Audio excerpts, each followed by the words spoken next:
betapa besar Pak Joko Widodo menyiapkan saya. Saudara-saudara sekalian, beliau seorang yang boleh saya katakan sangat teliti. Beliau sangat teliti. Mungkin karena itu saya kalah 2 kali sama beliau itu. Tapi saya juga tidak kalah akal. Kalau 2 kali kalah, lebih baik kita belajar dari orang yang menang gitu. Tapi sampai sekarang pun beliau memperhatikan, dan saya merasa saya disiapkan benar-benar. Kemarin-kemarin saya masih dipanggil Menhan kan. Sekarang sudah lebih akrab, Mas Bowo. Jadi Mas Bowo nanti harus berangkat ke sini, ketemu ini. Jadi beliau yang siap Pak, siap. Benar, saya ke Tiongkok atas petunjuk beliau, ke Jepang. Sekarang saya diperintahkan untuk ke Timur Tengah, sangat penting. Bismillahirrahmanirrahim. Assalamualaikum warahmatullahi wabarakatuh.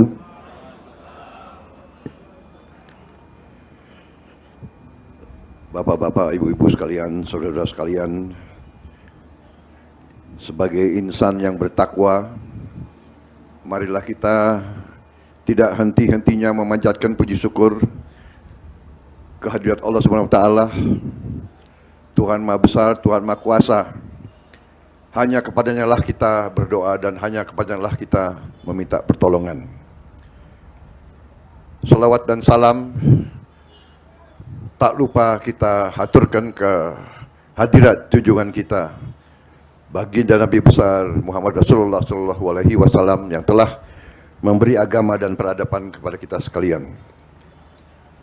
Yang saya hormati dan saya muliakan Rois Am PBNU Kiai Haji Miftahul Akhyar, Wakil Rois Am Ketua MUI Kiai Haji Anwar Iskandar yang saya hormati dan saya muliakan, Khotib Am PBNU Kiai Haji Ahmad Said Asrori yang saya hormati dan saya banggakan, Ketua Umum PBNU Kiai Haji Yahya Khalil Stakuf yang saya hormati dan saya banggakan, Bendara Umum Haji Gutfan Arif, Sekjen PBNU tadi Gron Syekh. Saya baru dengar jabatan Kiai Haji Saifullah Yusuf, sahabat saya. Para kiai terhormat, kiai khos yang hadir, Kiai Haji Ali Akbar Marbun, Kiai Haji Mutawakil, Kiai Haji Hasib Wahab yang saya hormati, Kiai Haji Zaki Mubarak, Profesor Zainal Abidin, Kiai Haji Sadid Johari, Kiai Haji Imam Bukhari, Ketua Muslimat NU Ibu Khofifah Indar Parawansa, mantan Ketua TKD Prabowo, mantan. Boleh nggak ya? Boleh. Ketua Fatayat NU Ibu Margaret Aliatul Maimunah, Wakil Presiden Republik Indonesia terpilih Saudara Gibran Rakabuming Raka yang saya hormati, para Menteri Kabinet Indonesia Maju yang hadir, Menteri Agama Gus Yakut Khalil yang saya hormati, Menteri Investasi Saudara Bahlil Laha Dalia yang saya hormati,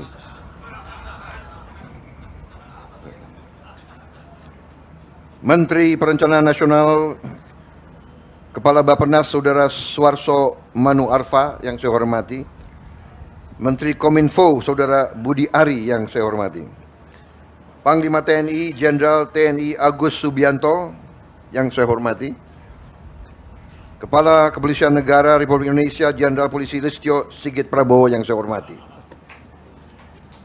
para duta besar negara-negara sahabat dan perwakilannya yang hadir di sini, hadir duta besar Palestina, duta besar Arab Saudi, duta besar India, Singapura, duta besar Uni Eropa, duta besar Brazil, duta besar Yordania, duta besar Maroko, duta besar Malaysia, duta besar Inggris Raya.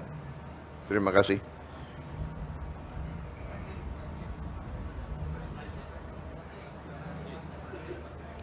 Yang saya hormati para kiai, para nyai, habaib dan seluruh pengurus PBNU, pengurus muslimat, pengurus Ansor, pengurus pusat Fatayat, IPNU, IPPNU, serta para ketua pengurus wilayah NU seluruh Indonesia yang saya hormati dan bangga.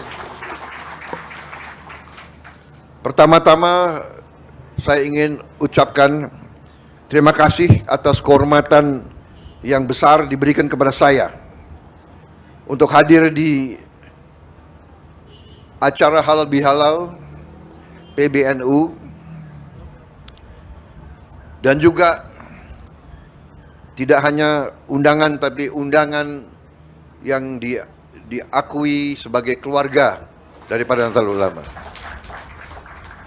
Memang saya merasa dekat dengan NU dari sejak muda, karena orang kalau bertanya kenapa seorang prajurit atau seorang tentara itu dekat sama kiai, sebenarnya itu sangat-sangat sederhana. Karena seorang prajurit itu dari muda sering dikirim ke daerah berbahaya menghadapi maut. Jadi kalau orang menghadapi maut itu yang dicari kiai. Jadi tidak usah aneh kenapa saya merasa dekat sama NU. Kebetulannya di sekitar waktu saya bertugas di Jawa Barat, memang kiai-kiainya banyak NU. Jadi di situ secara alamiah, dan ini saya kira berlaku ya Pak Panglima dan Pak Kapolri, kita ini profesinya selalu menghadapi bahaya, tiap hari menghadapi bahaya. Makanya tidak aneh kalau polisi dan tentara itu selalu yang dicari kiai. Yang Kristen pasti yang dicari pendeta dan pastor. Karena kita tidak tahu, mungkin ini saat-saat terakhir kita di dunia ini, kan begitu? Ya kan? Makanya kita, tapi yang nggak begitu bagus, begitu kita pulang tugas selamat, nah kadang-kadang yang dikunjungi bukan kiai dulu.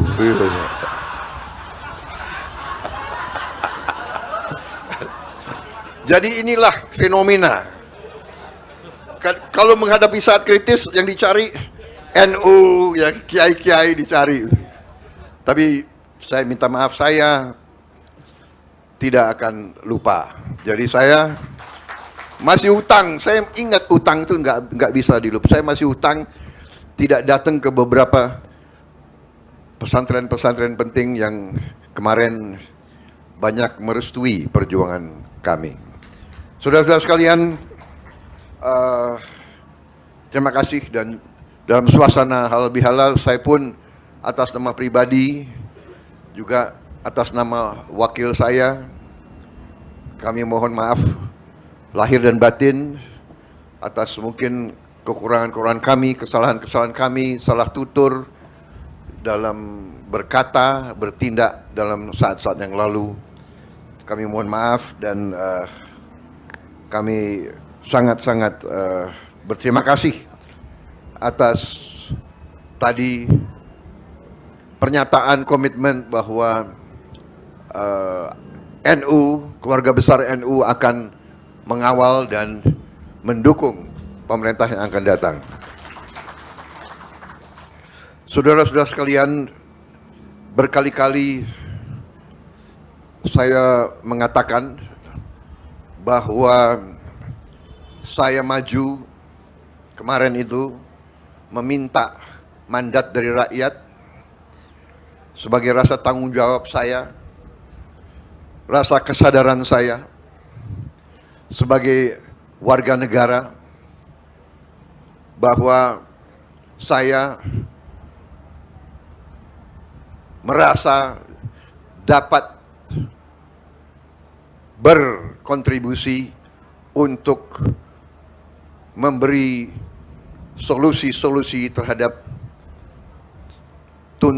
tuntutan dan tantangan yang dihadapi oleh bangsa dan rakyat kita.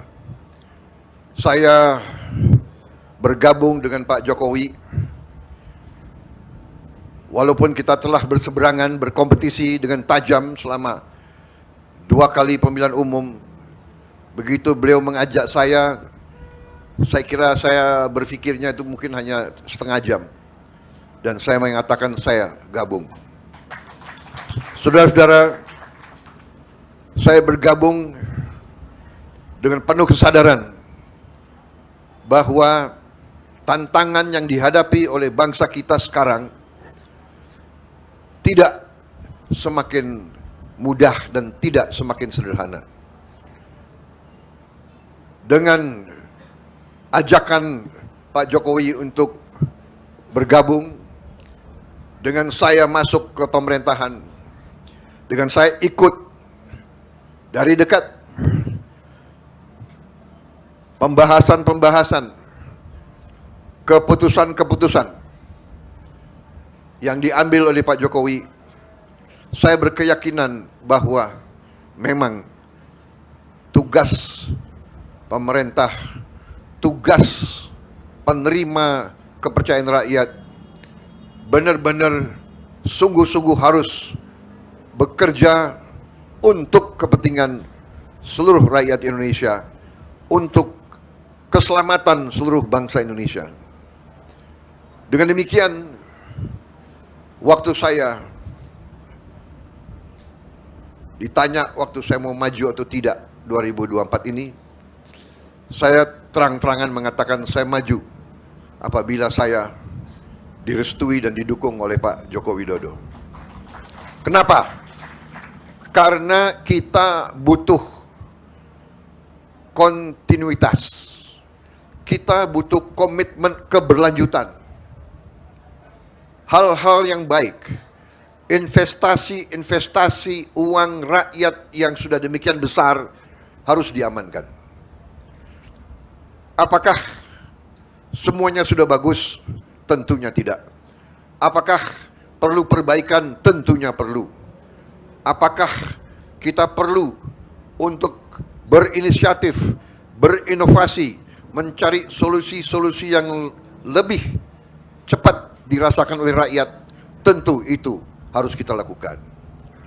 Saudara-saudara sekalian, alhamdulillah rakyat telah mengambil keputusan. Rakyat telah memberi mandatnya kepada Prabowo dan Gibran, tapi kami hanya tokoh. Tidak mungkin hanya 2 orang yang akan selesaikan masalah bangsa. Kami maju dengan kesadaran bahwa kami didukung oleh suatu kumpulan tokoh, kumpulan kekuatan yang sangat besar. Kami merasa itu dan kami membutuhkan itu. Di antaranya adalah kekuatan Nahdlatul Ulama, kekuatan ormas Islam yang moderat, kekuatan Islam yang inklusif, kekuatan Islam yang rahmatan lil alamin, kekuatan Islam yang tidak punya rasa rendah diri, punya kepercayaan besar. Karena itu, dengan dukungan kekuatan-kekuatan ini, juga dari kekuatan-kekuatan unsur-unsur lain, unsur Nasrani, unsur Hindu, unsur Buddha, unsur semua kelompok di Indonesia, kita bersama-sama akan menjaga keselamatan bangsa. Kami merasa tugas utama kami adalah menjaga kekayaan Indonesia, agar kekayaan Indonesia bisa dinikmati, dirasakan oleh seluruh rakyat Indonesia.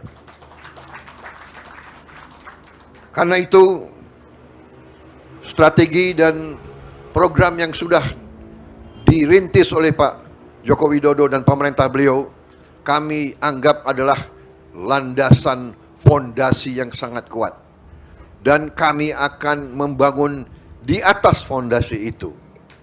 Saudara-saudara sekalian, saya kira tidak akan lama saya bicara di sini ya. Kelemahan seorang politisi kalau dikasih podium nggak mau berhenti-berhenti bicaranya itu. Saya tidak akan ulangi apa program kami sudah jelas. Tapi intinya adalah setelah saat-saat ini menunggu penyerahan mandat yang final tanggal 20 Oktober yang akan datang, masa ini kami gunakan sebenar-benarnya dan sesungguh-sungguhnya untuk menyiapkan diri. Kami belajar masalah, kami kumpulkan para pakar, kami diskusi dengan semua unsur untuk kami rumuskan langkah-langkah sehingga tanggal 20 Oktober nanti dengan penyerahan mandat tidak akan ada vakum, tidak akan ada waktu yang terbuang. Dan untuk itu saya harus sampaikan di sini betapa besar Pak Joko Widodo menyiapkan saya. Saudara-saudara sekalian, beliau seorang yang boleh saya katakan sangat teliti. Beliau sangat teliti. Mungkin karena itu saya kalah 2 kali sama beliau itu. Tapi saya juga tidak kalah akal. Kalau 2 kali kalah, lebih baik kita belajar dari orang yang menang gitu. Tapi sampai sekarang pun beliau memperhatikan dan saya merasa saya disiapkan benar-benar. Kemarin-kemarin saya masih dipanggil Menhan kan. Sekarang sudah lebih akrab Mas Bowo.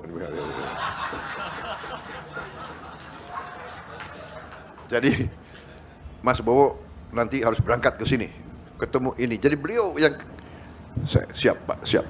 Benar, saya ke Tiongkok atas petunjuk beliau, ke Jepang.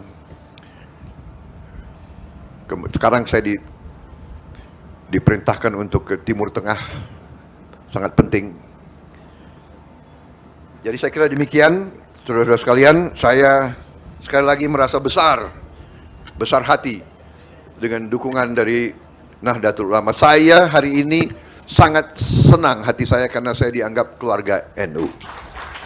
Padahal memang saya merasa keluarga NU dari dulu. Saya kenal Gus Ipul, maaf masih pakai sandal beliau itu. Jeansnya nggak tahu berapa hari nggak dicuci gitu. Sekarang sudah. Ya.